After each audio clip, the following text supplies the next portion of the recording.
Australia has one of the highest rates of acute rheumatic fever and rheumatic heart disease in the world. These remain endemic in our First Nations communities, with children aged between 5 and 14 years old at greatest risk. My Churchill Fellowship project explored healthy homes initiatives that were developed both for and by Māori and Pasifika peoples living with rheumatic fever and rheumatic heart disease in Aotearoa, New Zealand.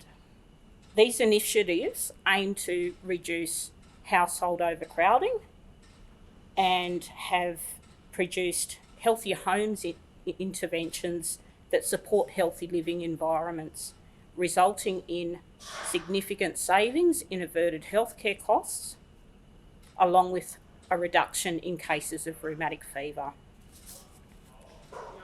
Every week in Australia, 2 Aboriginal and Torres Strait Islander young people, including children, die from the complications of rheumatic heart disease, and this includes heart failure and stroke. This is essentially a third and fourth world disease that still today disproportionately affects our young people, our kids, and it is not something that we can be proud of as a wealthy developed nation.